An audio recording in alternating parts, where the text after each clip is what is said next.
Hello students, I am Arvind Kumar, PhD Physics from Suraj School, Rewari. Today we will start the second unit of 12th Physics, that is current electricity. In second unit, basically three chapters are there. First one is electric current and resistances, in which we study about the current, how we can calculate what is the relation with various parameters, and next one is resistances. Okay, what is resistance, how we can calculate if the resistors are connected in series, parallel and combinations. And the second chapter in second unit is electric measurement.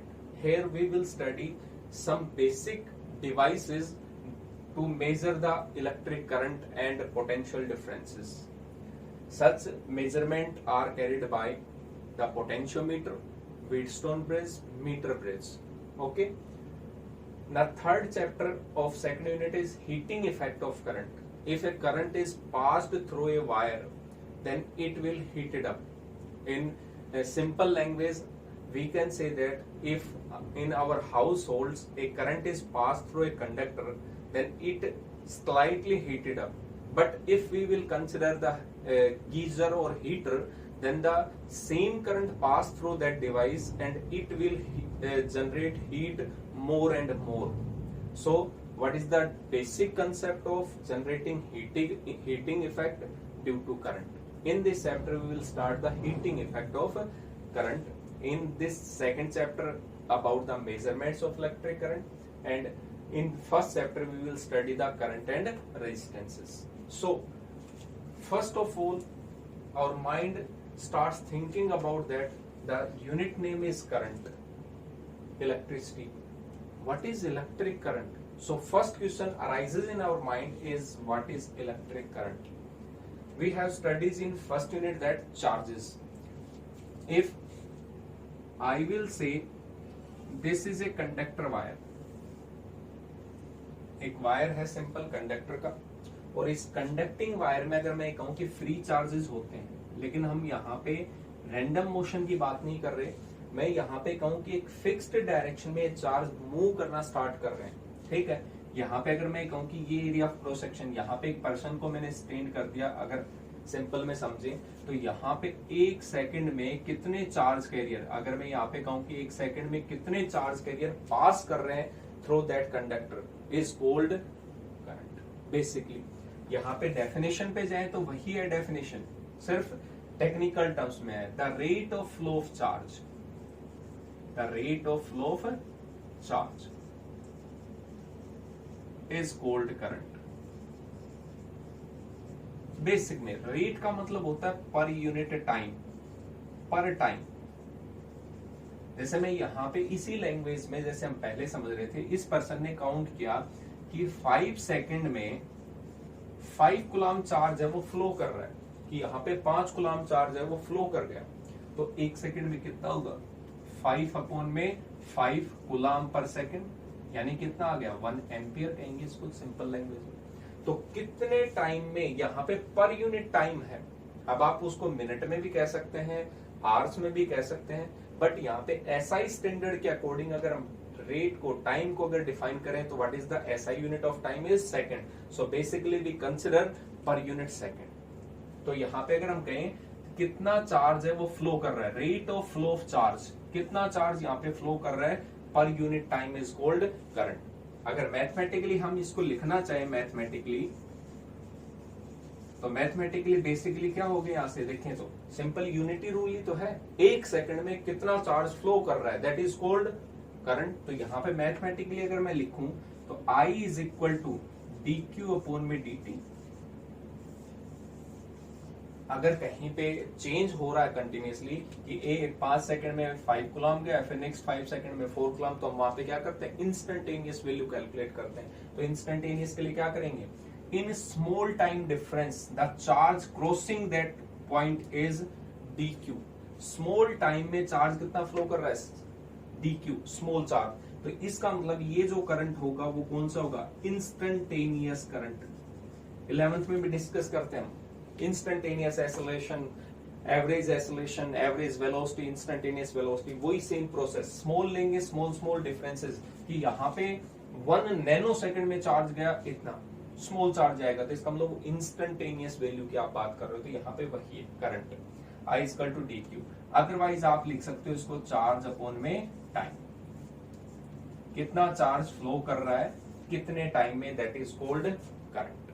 Basic terms ये थी यहाँ पे I equal to d q upon में d t. ठीक है, यहाँ पे अगर इसकी यूनिट की हम बात करें तो यूनिट क्या होगी बहुत अच्छे से पता, अगर बेसिक में जाए तो चार्ज की यूनिट हमने कूलाम पढ़ी है, टाइम की यूनिट हम SI में सेकंड मानते हैं, बट इसको एक साइंटिस्ट के नेम पे मानते हैं, इसलिए इसकी यूनिट हम क्या मान के चलते हैं, एम्पियर, जिसको हम A से डिनोट कर देते हैं। ठीक है, तो करंट की बेसिक यूनिट कूलाम पर सेकंड भी है, बट साइंटिस्ट के नेम पे इसको क्या बोल देते हैं, एम्पियर। डायमेंशन फॉर्मूला भी आपको पता है इसका, चार्ज का हमने पढ़ा था, ड्राइव्ड पैरामीटर है IT, दैट मीन्स करंट का A और टाइम का T होता है। यहाँ पे टाइम से टाइम कैंसिल आउट, तो यहाँ पे बेसिक क्या आ जाता था, 7 फंडामेंटल क्वांटिटीज में करंट एक क्वांटिटी होता है, इसका मतलब ये बेसिक क्वांटिटी है, तो बेसिक क्वांटिटी का डायमेंशन फॉर्मूला हम क्या लिखते थे, एम्पियर, A लिखते थे। अच्छा, थर्ड टर्म्स, ये स्केलर है या वेक्टर है, तो आप कहोगे कि sir it is a scalar, इसकी डायरेक्शन भी है मैग्नीट्यूड भी है, but it is a scalar quantity. और स्केलर क्वांटिटी क्यों कह रहे हैं, because it doesn't obey vector rule of addition, यानी जो वेक्टर के ही रूल ओबे नहीं करेगा तो हम उसको वेक्टर क्वांटिटी तो नहीं कह सकते, इसलिए क्या है, scalar quantity, it is scalar quantity. Simple words में इसको समझाते हैं, मान लेते हैं यहाँ पे हमारे घरों में भी होता है वायर के कनेक्शंस, यहाँ पे 5 एम्पियर करंट है, ये ज्वाइंट है यहाँ पे जंक्शन, तो यहाँ पे एक वायर ऐसे चला गया, एक वायर ऐसे चला गया, ड्यू टू देयर रेजिस्टेंस इधर 2 एम्पियर करंट है, इधर 3 एम्पियर करंट है, इन दोनों के बीच में एंगल हम मान लेते हैं 60 डिग्री है। अगर ये वेक्टर क्वांटिटी होता तो एंगल में चेंज करेंगे तो वेक्टर क्वांटिटी की वैल्यू क्या होनी चाहिए थी, चेंज। तो यहाँ पे हम ये भी कह सकते हैं 5 एम्पियर था, मैंने इस वायर को ऐसे कर दिया और इस वायर को ऐसे, अब दोनों के बीच में एंगल जो है वो 180 डिग्री है, फिर भी रेजिस्टेंस सेम था, तो अब भी करंट इसमें 2 एम्पियर जा रहा है, इसमें 3, यानी एंगल में चेंज करने से करंट की वैल्यू पे कोई इफेक्ट नहीं हो रहा, that means current is a scalar quantity. या हम ये कहें कि वेक्टर रूल ऑफ एडिशंस को ओबे नहीं कर रहा, एंगल में चेंज करते थे तो दो क्वांटिटी का आपको फॉर्मूला पता था, √a² + b² + 2ab cos theta, theta change होना चाहिए तो रिजल्टेंट चेंज होना चाहिए, but there is no effect. Okay, तो it is a scalar quantity. Next, what is the types of current, type क्या होंगे इसके, basically types of current, types of current, first one is AC and second one is DC। इसको अगर full form में देखें तो this current is called alternating current, alternating, alternating. अगर इसकी मीनिंग पे थोड़ा ध्यान से देखें अल्टरनेटिंग पे, तो जो कंटिन्यूअसली अपनी वैल्यू को क्या कर रहा हो, चेंज कर रहा हो, पोलैरिटी को क्या कर रहा हो, चेंज कर रहा हो, अल्टरनेट, कभी पॉजिटिव कभी नेगेटिव, जो पोलैरिटी को चेंज कर रहा हो उस करंट को हम क्या नाम देते हैं, बेसिकली अल्टरनेटिंग करंट। यहाँ पे D मतलब क्या था, डायरेक्ट करंट, डायरेक्ट मतलब बेसिकली हम कह सकते हैं कि डायरेक्ट, जैसे बुलेट है वो कहीं पे सीधी लगी तो हम कहेंगे डायरेक्ट लगी है, तो इसका मतलब वहां पे क्या है, उसकी पोलैरिटी वगैरह में कोई चेंजेस नहीं आ रहे। यहाँ पे इसके बेसिक टर्म्स पे जाए तो इसका y एक्सिस पे मैं करंट को रिप्रेजेंट कर रहा हूँ, x एक्सिस पे टाइम के रेस्पेक्ट में देख रहे हैं कि 1 सेकंड पे करंट की वैल्यू कितनी थी, 2 सेकंड पे कितनी है, 3 सेकंड 4 सेकंड पे कितनी है। तो यहाँ पे जब हम ग्राफ बनाते हैं तो अल्टरनेटिंग करंट का क्या आता है, यहाँ पे मैग्नीट्यूड, यहाँ पे 0 सेकंड पे करंट की वैल्यू थी, 1 सेकंड पे हमने देखा तो यहाँ पे करंट की वैल्यू अलग है, 2 सेकंड पे देख रहे हैं तो अलग थी, 3 सेकंड पे अलग, 4th पे ये पोलैरिटी चेंज होगी। इसका मतलब मैग्नीट्यूड कंटिन्यूअसली चेंज हो रहा है, पोलैरिटी पीरियोडिकली क्या हो रही है, यहाँ पे चेंज हो रही है। तो इसका मतलब that current that changes its magnitude continuously and polarity periodically is called alternating current, जो अपनी वैल्यू को कंटिन्यूअसली चेंज कर रहा है, इसलिए हम AC करंट। हमारे घरों में जो सप्लाई आती है वो AC की आती है, हाउसेस, ठीक है, कितने वोल्ट की आती है, 220 वोल्ट। ये RMS वैल्यू होती है, ये पीक वैल्यू नहीं होती। यहाँ पे जो मैक्सिमम की बात कर रहे हो ये होती है 311 वोल्ट, जब हम इस चैप्टर को डिस्कस करेंगे इन 4th unit the alternating current, ठीक है, वहां पे बताएंगे कैसे आती है। यहाँ पे 220 वोल्ट जो होती है वो आरएमएस वैल्यू होती है, एक तरीके से हम कह सकते हैं इनका थोड़ा मीन हम कैलकुलेट करते हैं तब जाके वो वैल्यू आती है। यहाँ पे फ्रीक्वेंसी भी होगी, जो वैल्यू कंटिन्यूअसली चेंज हो रही हो, तो कंटिन्यूअसली अगर मैं कहूं कि मैंने यहाँ पे फ्लिप किया फ्रीक्वेंसी के टर्म्स में, 1 सेकंड में कितनी बार कर रहे हैं हम, that is number of repetitions in 1 second, SI terms के अकॉर्डिंग। आप मिनट में ले सकते हो, आवर्स में ले सकते हो, बट एसआई के अकॉर्डिंग हम पर सेकंड। तो मैंने 1 सेकंड में 3 टाइम्स क्लैप किया, तो इसका मतलब फ्रीक्वेंसी कितनी होगी, 3 हर्ट्ज। यहाँ पे भी हम देखें कि 1 सेकंड में अगर मैं यहाँ पे खड़ा हो जाता हूँ, 1 सेकंड में कितने ऑसिलेशन यहाँ से क्रॉस कर गए, that is called its frequency. तो ये चेंज हो रहा है, इसलिए यहाँ पे फ्रीक्वेंसी भी होगी। और जो हमारे हाउस होल्ड में फ्रीक्वेंसी आती है वो आती है 50 हर्ट्ज। कितनी आती है, 50 हर्ट्ज की सप्लाई आती है। तो टाइम पीरियड और फ्रीक्वेंसी में आपने रिलेशन पढ़ा हुआ था, 1 में f, फ्रीक्वेंसी में पता है 1/50, दैट मीन्स 0.02 सेकेंड्स।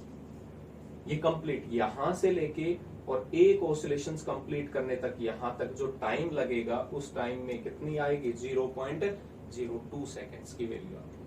तो ये तो था अल्टरनेटिंग करंट। कहां से मिलता है, जनरली जो हमारे घरों में सप्लाई आती है, जो एसी जनरेटर्स होते हैं उनके थ्रू जो सप्लाई मिलती है वो अल्टरनेटिंग करंट है। आगे इसके एडवांटेज डिसएडवांटेज भी पढ़ेंगे, लास्ट में देखते हैं। डीसी मतलब डायरेक्ट, इसका मैग्नीट्यूड चेंज नहीं होगा विद रिस्पेक्ट टू टाइम। यहाँ पे वाई एक्सिस पे करंट ले रहे हैं, एक्स एक्सिस पे टाइम है। टाइम जितना यहाँ पे हमने सप्लाई देखा कि मान लेते हैं 5 एम्पियर सप्लाई आ रही, तो आप उसको 1 सेकंड पे देखोगे तब भी 5 एम्पियर, 3 सेकंड, 4 सेकंड, 5 सेकंड सभी पे देखेंगे तो इसका मैग्नीट्यूड कितना रहेगा, 5 सेकंड रहेगा। That is called direct current. ये कहां से मिलेगा हमें, जो सेल्स होती हैं, बैटरीज होती हैं, वहां से हमें डायरेक्ट करंट मिलता है, वहां से उसकी वैल्यू में फ्लक्चुएशन नहीं हो रहा। ये हमने देखा होगा कि कोई सेल अगर हम अपनी वॉल क्लॉक में डाल लें तो वहां पे उसके वोल्टेज कम, करंट कम ज्यादा के चांसेस नहीं होते, वो फ्रिक्वेंटली अपने आप ही सेम कांस्टेंट सप्लाई से चलता रहता है। जबकि हमारे घरों में आपने बल्ब की इंटेंसिटी को देखा होगा, कई बार ज्यादा होती है, कई बार कम।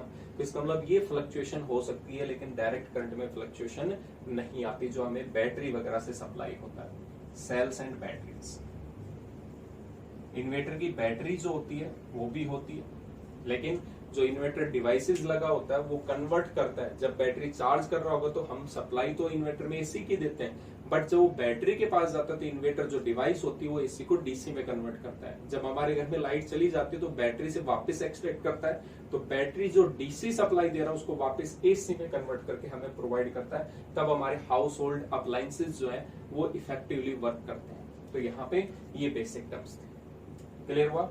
डीसी को हम स्टोर करवा सकते हैं, एसी को हम स्टोर नहीं करवा सकते, इसलिए एसी जो हमारे घरों में आती है वो कंटिन्यूअसली सप्लाई चलती रहती है, वहां पे बंद भी उसी टाइम पे रही होगी और हमें सप्लाई भी उसी टाइम पे हो रही होगी। एसी को स्टोर नहीं कर सकते, डीसी को स्टोर कर सकते हैं, क्योंकि ये बेसिकली हमें केमिकल एनर्जी से प्रोवाइड होता है। Okay, in next video we will discuss the next point, that is drift velocity, the important topic. Okay, thank you.